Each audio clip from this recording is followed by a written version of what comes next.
Okay, it's time for Real Raw Recovery. I'm Joe Tilley. And Tyler Tilley.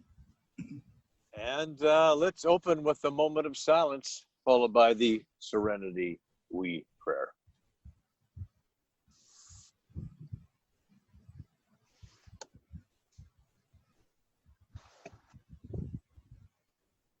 God, grant us the serenity to accept the things we cannot change, courage to change the things we can, and wisdom to know the difference. So today's reading is self-restraint. Our first objective will be the development of self-restraint. Page 91, 12 and 12. My drive to work provides me with an opportunity of self-examination. One day while making this trip, I began to review my progress in sobriety and was not happy with what I saw. I hoped that as the workday progressed, I would forget these troublesome thoughts. But as one disappointment after another kept coming, my discontent only increased, and the pressures within me kept mounting. I retreated into an isolated table in the lounge and asked myself how I could make the most of the rest of my day. In the past, when things went wrong, I would instinctively wanted to fight back. But during this short time I have been trying to live the AA program, I have learned to step back and take a look at myself. I recognized that although I was not the person I wanted to be, I had learned how to not react in my own ways. Those old patterns of behavior only brought sorrow and hurt. Like, next time, just mute your phone when I'm reading. Okay. Okay, sorry. It sounds like you're playing video games over there. Parking. My parking thing does that to me. Okay, so let's start the reading again. Sorry. Start the reading again? Yeah. Well, sorry. Why are you reparking and parking and reparking? Okay, because it was too noisy where it was parked before. Was it? Yeah. I could hear cars going by, and I thought probably you could too. No, but I can certainly hear you panting and beep, beep, trying beep, to... beep, beep, beep, beep, beep, beep, boop, boop, boop, boop. Beep. I think this reading should stay so everyone can see what's really going on. I'm playing Atari. Yeah, Atari. I was playing Atari. Or was it Pong? You're playing cup and ball. Cup and ball.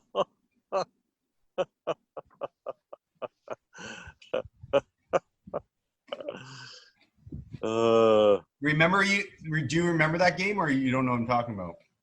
No, cup and ball. I thought you were being like putting my hands on my balls or something. No, cup and ball, it looks like a ice cream cone shape, and then there's a string with a ball on the end, and then you... Oh, yeah, but that does make a beep, beep, beep sound, though.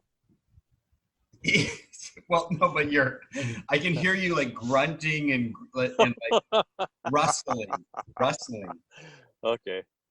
So I was playing that paddle with the ball that's got an elastic on it? Yes. And stuck to the paddle? Yes. Yeah, like that's like the cup and ball. Yeah, I'm playing that, but I thought but it's going beep beep beep beep beep. I'm just imagining giving a child one of those toys nowadays. Like, go enjoy yourself for 5 hours. Yeah, you get pretty good at it after a while. It's pretty crazy though. Like, one of the major concern with a lot of like parents that have young children now is like they literally just hand their kid an iPad, and then the kid just goes away for hours on end. And the difference between that and cup and ball is just so insane, right? Like, there is no such thing anymore as boredom. Right. Like, boredom doesn't really exist, especially to the same extent where you're just like, what are you going to do? Just sit there and like try to figure out something to do versus like just being amused all day long. And then you try to take that iPad away from the child, and it's like hell on earth. And so it's very interesting coming from, like, I'm right in the middle of it, where I got to see the technological explosion, where it's like first it was Nintendo, and now it's like your own personal entertainment console in your hands that you just give to your child so they shut up. But then it's like that's what's raising them. Right. Interesting. So now no one's ever alone. Right. No one's ever got an opportunity to be by themselves and sort of create. Not only that, I mean, you can create, I suppose, in a technological fashion, but it's like, it's. Well, was it Blaise Pascal or whatever said man's biggest problem is his inability to be in a room alone? Right. So our biggest problem is our inability to be in a room alone. I mean, that could be true, and if that's the case, then we're never who's alone in a room anymore. Right. Yeah, because you're always talking to somebody, like especially like you can interact with one another in ways that me and you both don't even understand, like through games and everything. Now it's like you're not just playing by yourself; you're always playing with other people, and like you're always like interacting with people. Obviously, you don't know as well. Like the interaction levels are just insane. Where it's super fascinating because you're talking to people all around the world. Obviously you still have your social media accounts, so you do talk to people you do know, but like the interactions with like at a level that I think, I don't think either of us understand is crazy, where it's just like the doors are wide open now. Like you can, whether you're watching like interactive videos and stuff with other people or games, it's just, so you actually aren't like playing Nintendo in the basement by yourself. You are playing with other people at the same time. Mm-hmm. You know what I mean? Like from wherever. Right. Somebody in China is playing with me the same time. And you're talking to each other though. Like you're either right. You're like, it's voice, your video. It's not just like, you know, like, oh, maybe somebody's there. No, like you're interacting. Yeah, it's pretty crazy how things have changed. Now, I mean, I guess there's a positive way of doing that, and then there's a less positive way of doing that, right? I think just time restraints. Because I think it's a good thing, but I think it's time restraint. There needs to be like that discipline of, okay, like you get this, you do this and this, you get this much amount of time on the device. Yeah, but that's kind of, and you know, especially when we're talking in terms of recovery, right? Like a lot of us are addicts, right? So it's really hard to discipline and limit the time, right? And I think it's like any other addiction. We have to be very aware, very conscious of that. And I suppose if I can't limit myself, if I'm at a point where I'm on it all the time, then maybe I have to stop completely. Like I have to abstain and work a program of recovery, you know, for that. No, mobile device, a mobile device addiction, right? But see, I don't like that jump to such radical behavior. It's like, okay, I do this, and it harms me. So now like there are ways to have balance, and like what I've learned is like you can have, especially with something that's in theory not as harmful as, like, let's say an alcohol addiction. Yeah. So like with the phone, like if like I just learned myself, like I can have a day where I'm just off the rails with certain behaviors, and then I wake up the next day and I kind of get a fresh start, and I don't just dive back in. Like I still have a bit of a remorse for some, or if I'm very lethargic, like if I didn't go outside, leave my apartment the day before, then I'm more apt to like going, okay, we need to go for a walk today. And you don't need to there's ways to have balance. So let's say if you look at your screen time and you're on your phone for 10 hours of the day, like it monitors how long your screen is open. So you should look Yeah. at that. You should see like, okay, I've been on my phone, it says for 10 hours today. Okay, Right. that's my starting point. That sounds like you could go down the A lot. yeah, and you could go like that's unhealthy, so I can't use my phone anymore. Like that's why, like I don't like that logic. It doesn't make any Well, sense. but I know, but if it becomes an addiction, okay. So, for example, what happens if okay, now I'm on my phone, and I've got an appointment tomorrow morning at 9 o'clock. Means that, and it's in Toronto. Means I have to get up at 7, and I'm going to be leaving at 8, and or 7:40 or whatever, and so whatever. And I've got this appointment I've got to get to. And so I'm going to have to get a good sleep tonight. I just want to check one more thing on my phone. I just want to check one more thing on my phone. I just want to, and the next thing I know, it's 1 o'clock in the morning. Now I'm going to be not having enough rest. I won't be my best for the appointment. It's starting to affect my life a little bit, something like that, right? So, you know, and if I keep trying to control it, but the same thing keeps happening over and over and over again, it's affecting aspects of my life, then I probably have to go to, you know what, I'm going to have to abstain from this. Because I'm not able to control it.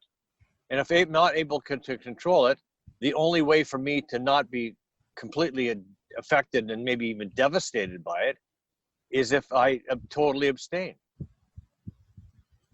You know, I'll see people from time to time. They'll say something along the lines of, just letting everybody know I'm getting off Facebook. I'm going to be off forever or 6 months or whatever. I won't be on Facebook, so don't be surprised if you don't hear from me or whatever. I'll see somebody make a comment like that. I think so. Like you can do like that's what I'm saying. Like there's a bunch of things. Like maybe instead of abstaining, you just don't bring your phone into the bedroom when you go to bed.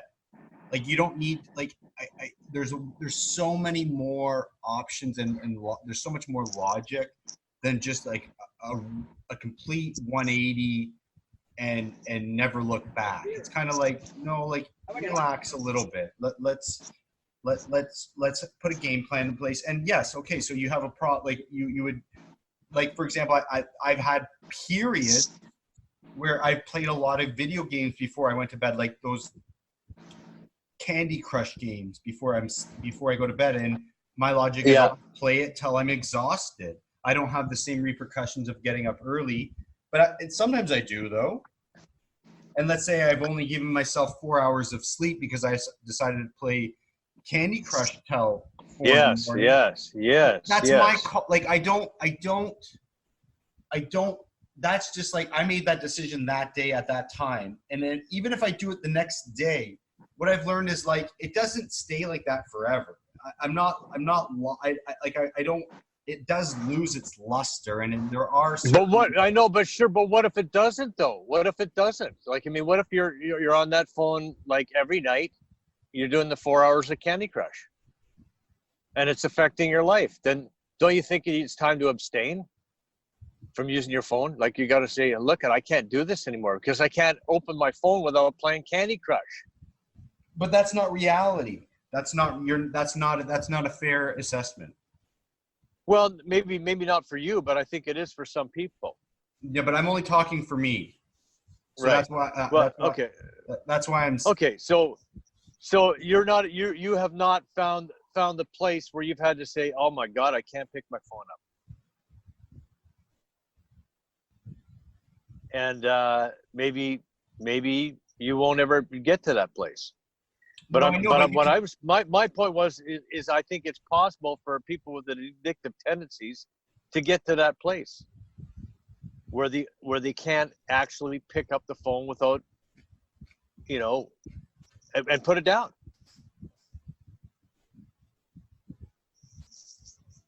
I can only speak for me, and so that's why and listening to you is like you jump from I'm on my phone too much to I can never touch my phone again. It's like I just don't believe in that logic. I can't think about people in there. I think that would be hard. It would be hard for me to never touch my phone again. That would be hard, for sure. But I suppose if I found myself unable to get off it ever, then I might be faced with that challenge. And Yeah, maybe but I think someday there I would will be. be. Maybe someday I will be. I don't know. I'm just putting that out there. I don't Yeah, know. but there would be better ways to manage that. It doesn't have to be so extreme, and there's a lot more sophisticated ways than just a complete like door shut. Like there's Yeah, well, it'd be interesting to get some feedback and find out, like, if anybody is listening who that might find it, if our listener has ever had that problem. yeah, but I You know, wouldn't trust them. if our listener said, you know what, I was off the phone for 6 months once or whatever. Yeah, as a cleanse because you're getting fed information from Facebook and things like again, there's it's more nuanced than that. Like it's not just games. Like some people, I get the logic of like I just don't want to read about people's like problems on Facebook, and I don't want to read about political shit like all day long, and so like I'm just gonna like get away from that for a while. That makes sense. Yeah. Well, yeah, and you know what? I found myself in that situation. Like I'll be following a political chain or something, and it's kind of like I find it interesting, but then I'm on it for a while and I realize, okay, this is starting to become repetitive. It's not really invigorating for me. I'm not getting any other. I got to stop. Or like something comes up in life that obviously dominates that like the obsession is not great enough in my opinion that you would need to jump to the conclusion that you can't use the device anymore. Things are going to like you're not so helpless where it's like I'm hungry but I'm not going to eat because I'm holding my phone. That will never happen. So therefore, you don't need to get in the position where you would even contemplate not being able to use it anymore because it's not that powerful. It's not that. It's not causing that much damage. And so, for example, if you're using your phone before bed, then maybe you try a week where you don't bring your phone in your bedroom. And I really believe that you would have the ability to do that. Even if you forget, you're like, oh, wait a minute, I said I wouldn't do that. Okay, so like you don't need like these over. Well, I'm just saying it'd be interesting to hear some feedback from people and find out if there's anybody who's tried doing what you're talking about and being unable to do it. Like I would unable think to. that there's a lot of more mental issues if that's the problem. That means that they're running from something or they have a Yeah. huge problem that they're avoiding. That's just But isn't that what all addiction is about, though? no. Yeah. You're being stimulated by a device that is like programmed to keep you on there for longer. And like the way that social media interactions, like so you have all these interactions and you get like a serotonin boost when people are interacting with you or something that you're doing. And then there's like I'm not even talking about video games, that's a whole other kind of conversation. But I just believe like for me, like I just know that I change from day to day as well. And there's days where I'm on my phone way too much and it's problematic. And then there's days that I'm not. And that's you. But my point is I think I can see how it would become the days when you're on your phone too much are every day. Okay. Every day. Right. And I'm saying that if you got to that point where you're just like, I'm on my phone too much, I don't like it, then you would do something about it. It wouldn't have to be as extreme as never returning to your cellular device. Well, I mean, people are addicted to everything.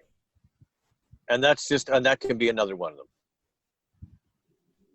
Sex, gambling, drugs, alcohol, whatever your thing is, eating disorders. I mean, there's lots of millions of things hundreds of things to be addicted to, for sure. And that's could be one of them. I know, but this is not like there's a lot of messed up people out there, and there's a lot of people with mental problems. So if you give them anything that stimulates them, they're going to become attached to it. I'm not talking about that. I'm talking about you specifically, and that your logic is for you that just because you deem something a problem, you're going to completely eliminate it from your life. And that's this whole conversation. Well, I know, but I guess at some point, if I ever get to that point where I think that, you know what, I come to a realization that I cannot keep off my mobile device, and I need to be on it all the time, and I can't stop, using my mobile device. If I got to that point, then I might have to come to then I might have to get to the point where I've got to say, okay, that's it, no more mobile device. No, but what I'm saying to you is that you will never come to that conclusion. Yeah, well, it's a what if. Right, but I'm saying, I'm only talking about you. I'm not talking about other people. I'm talking about, like, let's say you just found yourself, man, I'm on this too much. I've been monitoring my screen time. I can't get, like, I'm always hovering around 9 hours a day. That's too much. So I'm going to dial it back. And as soon as you make that comment, that concerted effort to do that, your problems will be solved. And then maybe next month, oh, I've been using it too much. Okay, I won't do that anymore. That's my logical repercussions for you, like, for overdoing something. Because I really want it. That would be normal behavior. That would be the most common solution, is don't do that. And there are places in my life where I can have control. It's not a free for all. It's not, everything is not just like, oh, can't do that anymore. Can't do that anymore. Can't do that anymore. Can't do that anymore. Well, then because the way my mind works, it attaches itself to things that make me feel good or get me outside of myself. But that doesn't mean that they're all going to be problematic. Otherwise, I wouldn't be able to leave the house anyway. Like, there has to be some sort of restraint, and I believe that we have that. And that's where it gets in a gray area of where you're in control and where you're not.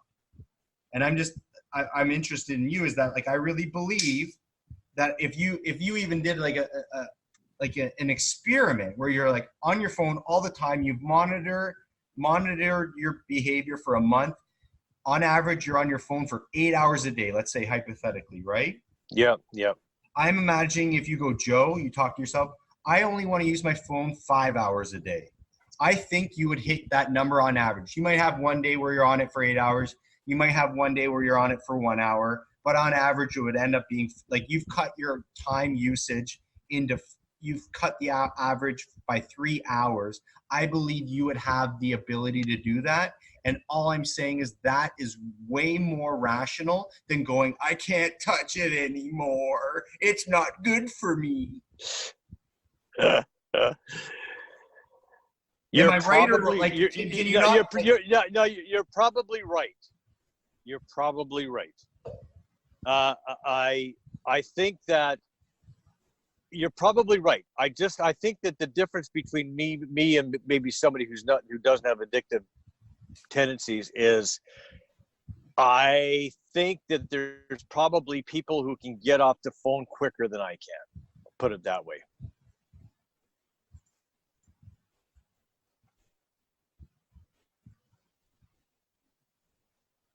I don't know. It seems to be a huge problem in society. Yeah.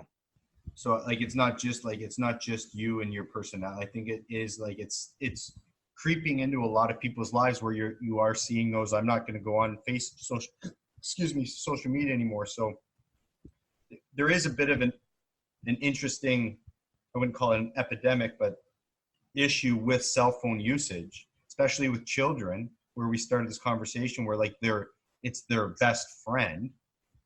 Yeah.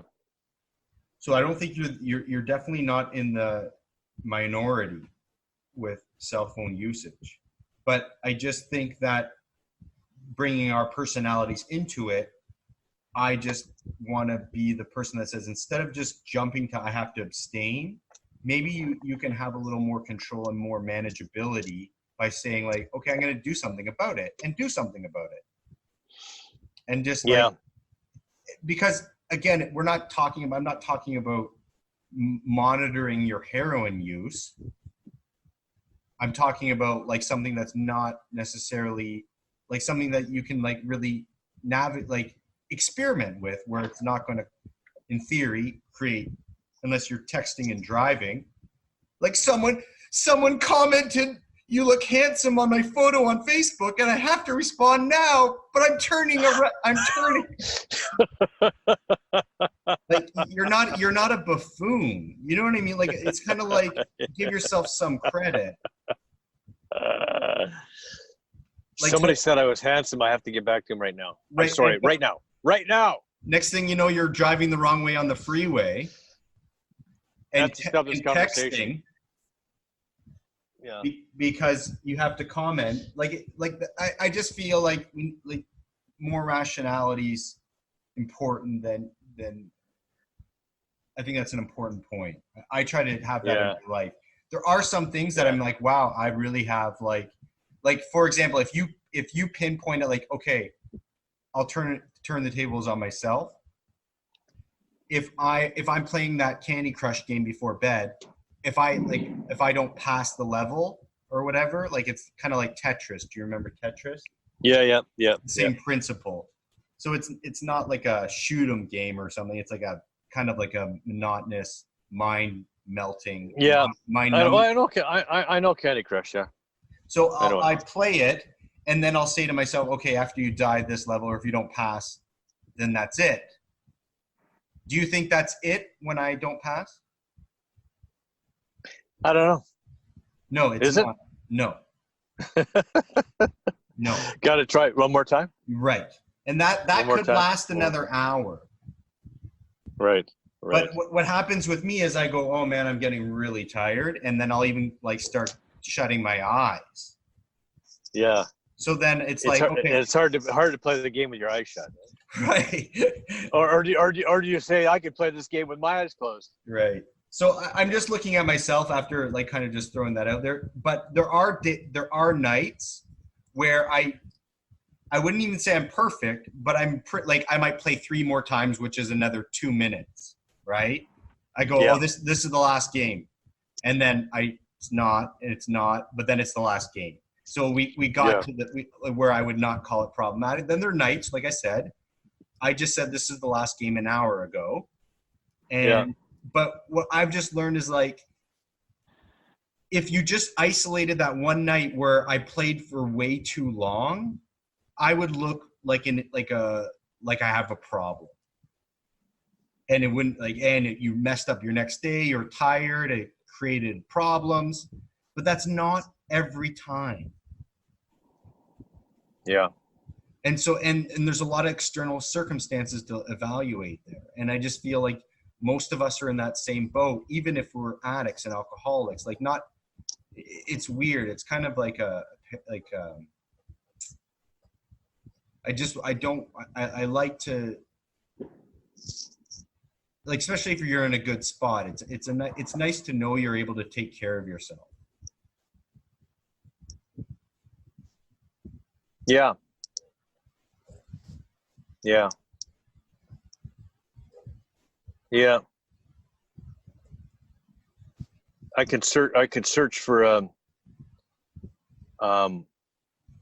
I could decide that I'm going to spend my time more productively, or I can accept that maybe this is just what I need for a distraction right now.